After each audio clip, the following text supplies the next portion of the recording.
On March 5th, 2009, Michael Jackson stood on stage at the O2 Arena in London. Fans were screaming. Cameras were rolling. And Michael said 6 words that would haunt everyone who heard them. This is it. This is the final curtain call. 112 days later, he was dead. Cardiac arrest. Age 50. And the evidence suggests he knew it was coming. This is what Michael Jackson said in his final months. The warnings he gave. The fear in his voice. The people he called crying. And why nobody could save him. March 5th, 2009, the O2 Arena in London. 7,000 fans packed into the venue. 350 journalists from around the world. Everyone waiting for Michael Jackson to make his announcement. At 5:25 p.m., a montage of his music videos played on the screens. The crowd went wild. Then Michael was introduced. The screaming became deafening. He walked on stage wearing a black sequin jacket with red armbands. His voice was soft, almost fragile. And he said something that immediately felt wrong.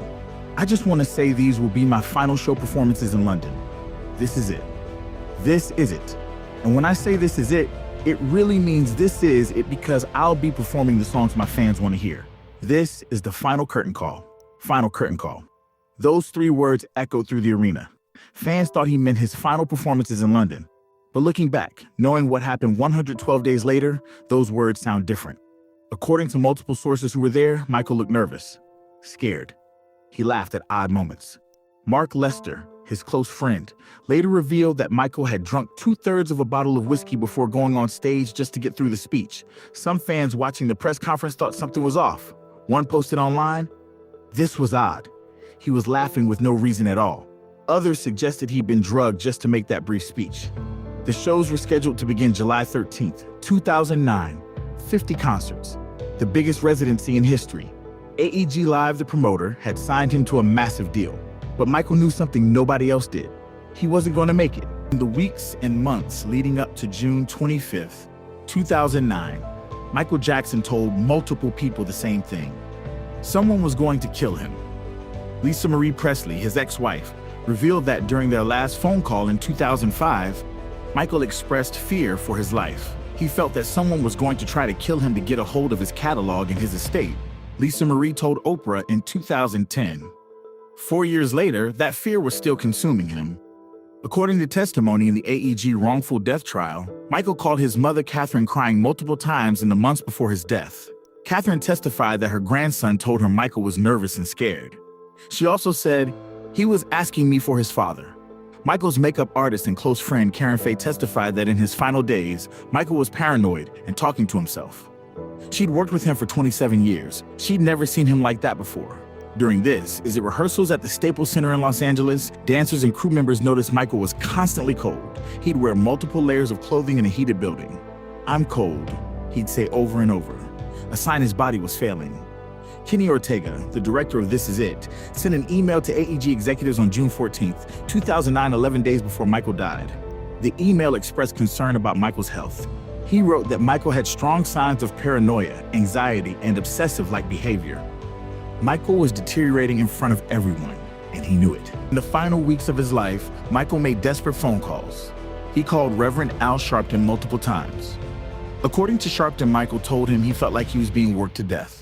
That the pressure from AEG to perform 50 shows was more than his body could handle. Michael's hairstylist, Karen Faye, testified that she was fired during This Is It rehearsals in 2009. She'd been with him for 25 years. He fired her over a wig dispute. But according to Faye, it wasn't really about the wig. It was about control. AEG wanted Michael working. Karen wanted him resting. Michael was caught in the middle. He rehired her days later and apologized, but the damage was done.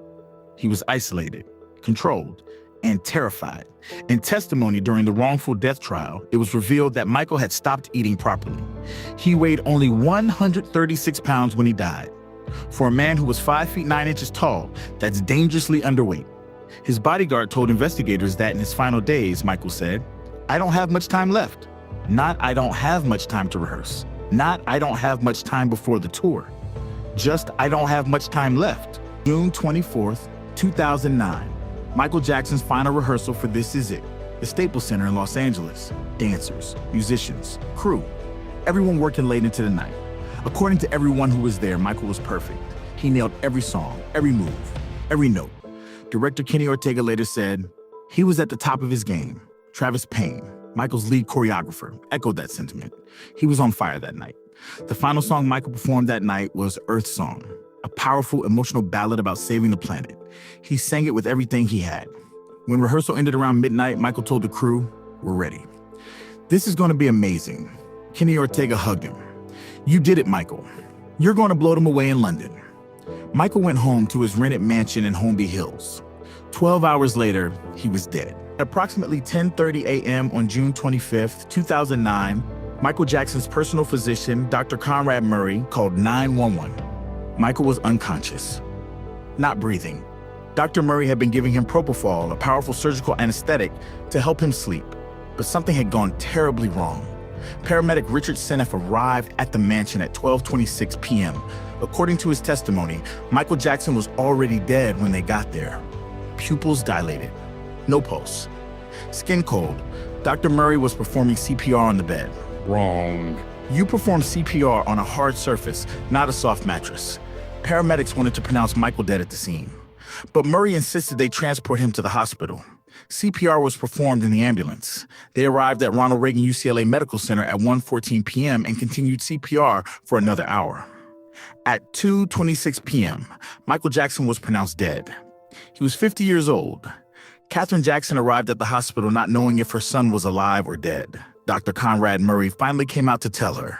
"We stayed in there a long time before he came in to tell us." Katherine later told Oprah, "I guess he didn't want to either, but the doctor had to tell us. He said, 'No, he's gone.' That's all I remember." Michael's 3 children, Prince Paris and Blanket, were also at the hospital. They were crying. Their father, the man who tried to protect them from everything, was gone. Los Angeles County coroner performed an autopsy on Michael Jackson's body. The findings were devastating. Cause of death: acute propofol and benzodiazepine intoxication.